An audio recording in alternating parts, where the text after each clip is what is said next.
श्री स्वामी समर्थ अनंत कोटी ब्रह्मांड नायक राजाधिराज योगराज परब्रह्म श्री स्वामी समर्थ महाराज यांच्या चरणत्रिवार मुद्रा परमपूज्य गुरु मोदी यांच्या चरणत्रिवार वंदन आणि सर्व सेवेकरिता भावना श्री स्वामी समर्थ। बघा कधी कधी कसं होतं, आपण घर घेतो किंवा घरासाठी जागा घेतो, तर ती आपण जी घरासाठी जागा घेतो ती जागा आपली कशी असली पाहिजे याबद्दल मी आज तुम्हाला माहिती सांगणार आहे। तर कसं आहे, जेव्हा आपण घर बांधण्यासाठी जागा घेण्यासाठी जातो तेव्हा ती जागा कशी असली पाहिजे याबद्दल मी माहिती देणार आहे। तर ती जागा कशी असली पाहिजे, एक तर ती जागा चौकोनी असली पाहिजे किंवा लांबट असली पाहिजे किंवा वर्तुळ आकृती असली पाहिजे। त्याचबरोबर जर गोमुखी असेल तर एकदम अतिउत्तमच आहे, खूप चांगली जागा असते। जी जागा गोमुखी असते ती खूप चांगली असते। त्याचबरोबर फक्त व्यग्रमुखी नसू नये, अशा पद्धतीच्या ज्या बाकीच्या वर्तुळाकार चालते, गोमुखी चालते, त्याचबरोबर चौकोनी, लांबट अशा पद्धतीच्या जागा चालतात, पण व्यग्रमुखी जागा असू नये, कारण अशा जागेमध्ये खूप अशुभ घटना घडत असतात। अशा जागेवर जर आपण घर बांधलं तर खूप संकटांना आपल्याला वारंवार तोंड द्यावं लागतं, सतत काही ना काही अशुभ घटना आपल्या आयुष्यात घडत राहतात। तर त्याच्यामुळं आपण जेव्हा जागा घ्यायला जातो तेव्हा आपण या गोष्टीची काळजी घ्यावी की आपण जी जागा घेतो आहोत ती जागा कशा पद्धतीची आहे। तर त्यात कसं आहे, गोमुखी जागा कशी असते आणि व्यग्रमुखी जागा कशी असते ते आपण जाणून घेऊ। जी जागा आपण प्रवेशाला म्हणजे सुरुवातीला जी सुरुवातीला अरुंद आहे आणि पुढं रुंद होत जात आहे ती जागा गोमुखी असते। सुरुवातीला अरुंद आणि पुढे रुंद होत जात आहे अशी जी जागा असते ती गोमुखी असते, आणि सुरुवातीलाच रुंद आहे आणि नंतर मग पुढे अरुंद होत जाते तर ही जागा व्यग्रमुखी असते। लक्षात घ्या दोन्हीचा फरक कसा आहे, प्रवेशाला अरुंद असेल आणि पुढे जर रुंद होत जात असेल तर गोमुखी, आणि सुरुवातीलाच रुंद असेल समोर अरुंद होत जात असेल तर ती जागा व्यग्रमुखी आहे।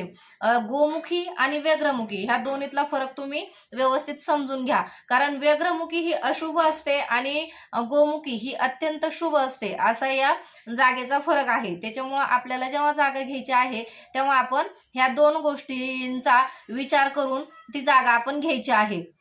अशा पद्धतीच्या ज्या व्यग्रमुखी जागा आहेत त्याच्यामध्ये खूप असे अशुभ अनुभव आपल्याला त्या जागेमध्ये आपण घर बांधल्यानंतर येत असतात।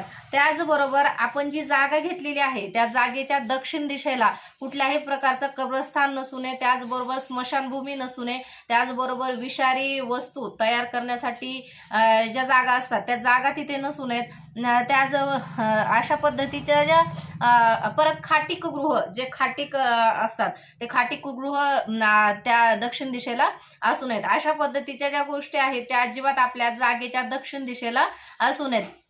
त्याचबरोबर आपण जिथे जागा घेतली आहे तिथं आपण जर घर बांधलं तर त्या घरावर कुठल्याही प्रकारच्या पिंपळाच्या झाडाची सावली आपल्या त्या घरावर आपल्याला पडत नसावी, कारण असंही असेल तर सतत आपल्याला वारंवार संकटांना तोंड द्यावं लागतं। तर अशा पद्धतीची ही काही महत्त्वपूर्ण माहिती आहे।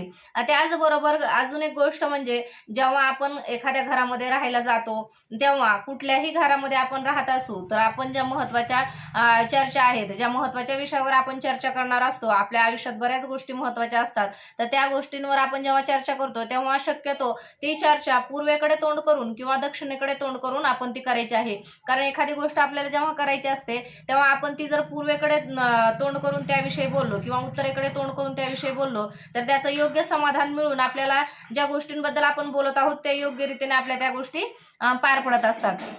तर अशा पद्धतीचं एक हे आहे।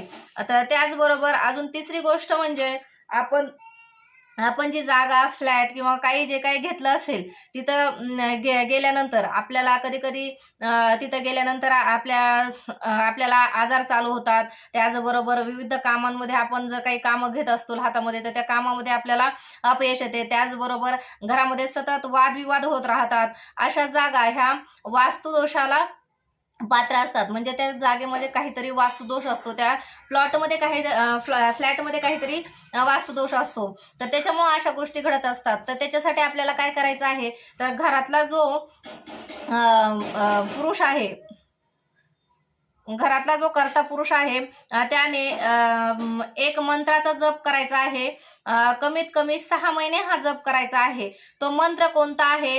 अपसर्पंतु ते भूता या भूता भूमी संस्थिता ये भूता विघ्न करता रस्ते नश्यंतु शिवाज्ञया. हा जो मंत्र आहे, हा मंत्र तुम्हाला कमीत कमी 6 महिने जपायचा आहे. तो 6 महिने जपून रोज 11 वेळा किंवा जास्तीत जास्त 108 वेळा तुम्हाला आंघोळीनंतर याचं देवघरासमोर बसून आपल्याला हा मंत्र जपायचा आहे. हा मंत्र 6 महिने जपायचा आहे.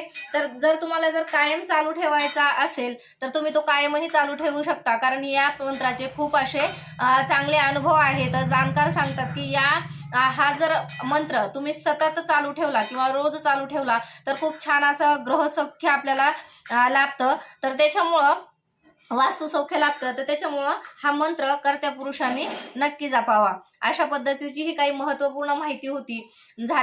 तुम्हाला हा व्हिडिओ कसा वाटला नक्की कमेंट्स करून सांगा. झालेली सेवा श्री स्वामी समर्थ महाराजांचे चरणी रुजू करते. श्री स्वामी समर्थ. चॅनलला सबस्क्राईब करा, लाईक करा, शेअर करा. श्री स्वामी समर्थ.